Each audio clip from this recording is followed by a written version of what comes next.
Today is Memorial Day, and every year annually in Seattle, Chinatown district, we host the Memorial Day observance honoring the 10 Chinese American veterans who perished in World War II.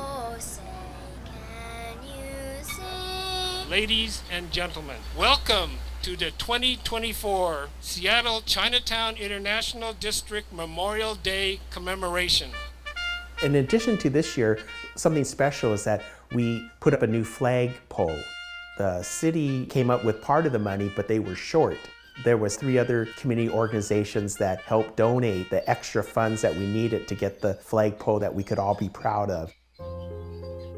C.A.C.A. is first and foremost a fraternal organization. It's a group of brothers and sisters. We do a lot of charity events. We advocate for those who maybe not have a voice themselves, and we want to be able to uplift their stories. Chinese Americans have done a lot of contribution to this society. We have our veterans losing their life for the country. Behind me is the Fallen Soldier Battle Cross. It is a tradition which started in World War I and has continued in every conflict since. The way to honor and pay respect to those who died in the service of their country.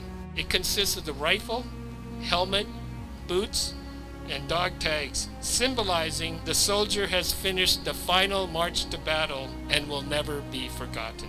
As a military veteran myself, I understand what it means to get the recognition that you deserve. And for a lot of these Chinese Americans after World War II, they did not receive that same kind of recognition.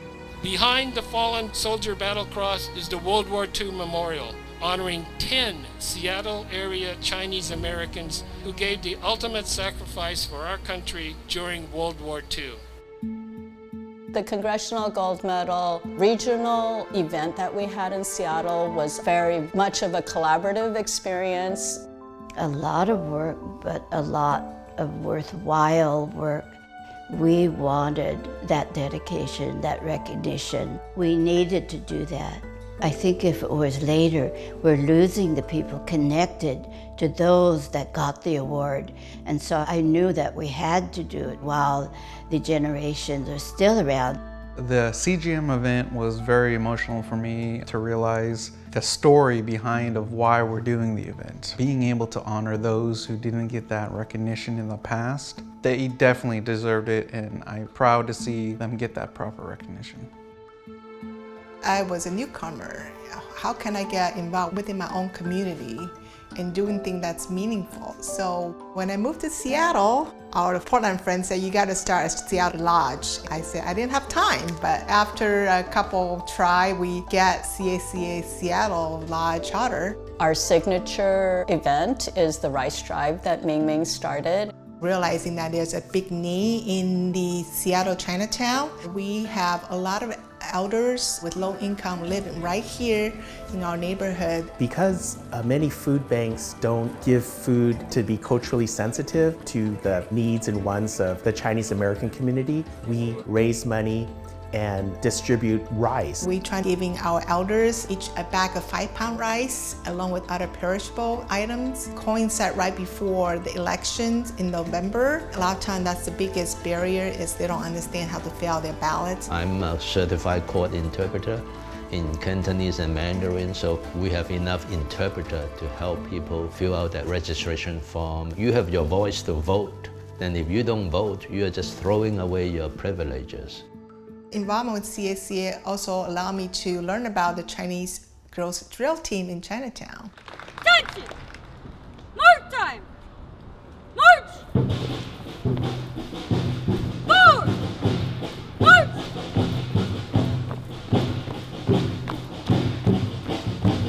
Column up right! Ruby Chow started the Chinese girls drill team. And my sister Ruby was in the very, very first one, and she was 17. Girls who marched and prayed, they were not allowed to march until they were 12.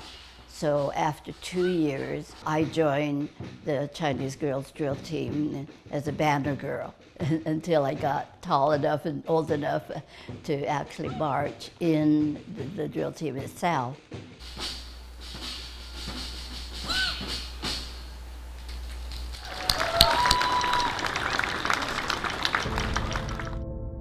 And we also have essay contest for students.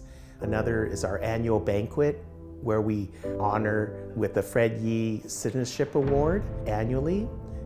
Freddie, he heard that we were going to do a convention and volunteered to help. He just seems to be that person in the community who is the glue and pulls everybody together. After he joined, we doubled in size that one day, because he brought in so many people. When he passed, way too early, we decided in order to honor him and to remember him, we renamed our Citizens Award as the Fred Yee Citizens Award because he truly embodied all of the qualities we wanted to celebrate. We serve today on the shoulders of the giants who served before us and the service members who sacrificed their lives so that we may serve. Let's honor our fallen soldiers, honor our elders who went before us, and continue this work and move forward to build a more perfect union. Chinese Americans have a long and proud history of military service, dating back to the Civil War. From the battlefields of World War II to the conflicts in Korea, Vietnam, and the Middle East, you have answered the call of duty with valor and distinction.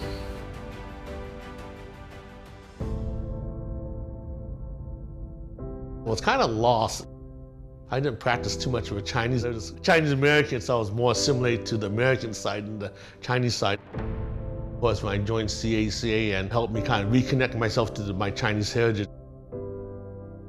When you live in America, people always ask you where you're from. They don't accept any other answer except you're from overseas, you're from China. But when I lived in China, most everyone would say, no, you're not Chinese, you're American. We have no country.